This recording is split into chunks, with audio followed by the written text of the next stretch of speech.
Sawa na ba kayo sa pagiging mahirap? Sawa na ba kayo sa buhay ng isang kahig, isang tuka? Well, may maganda akong balita sa inyo.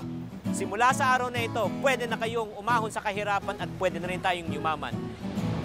My name is Chinky Tan. Welcome to Rich God, Poor God.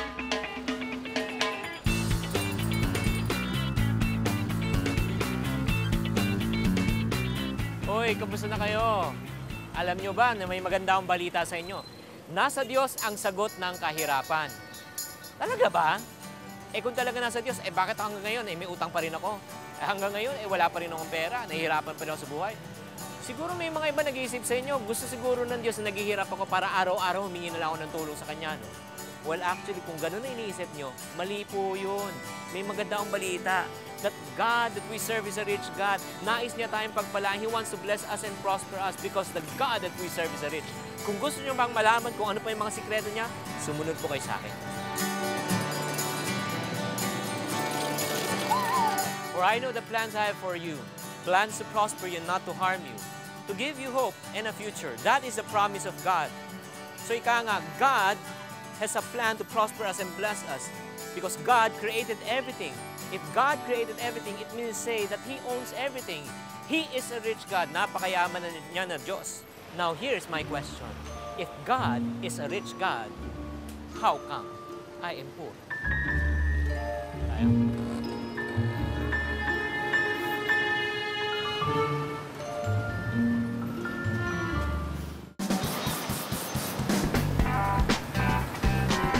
Alam nyo, dalawa lang naman yan, kapatid eh.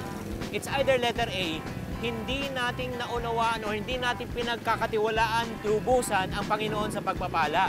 Or pangalawa, hindi natin talaga naunawaan ang ibig sabihin ng pagpapala. Mali po ang mindsets natin when it comes to the blessings of God. If you truly want the blessing and the prosperity of God, number one, we must have a relationship with God. Number two, we must believe that God is willing and able to bless us. And number three, that God wants to bless us and prosper us. He has a plan to really prosper us. He will never leave us nor forsake us. But again, para natin makamit ang pangako ng Panginoon ng pagpapala, alam nyo, hindi pwedeng according to human standard, not according to our ways, but according to God's way. We must believe according to His terms, not our terms.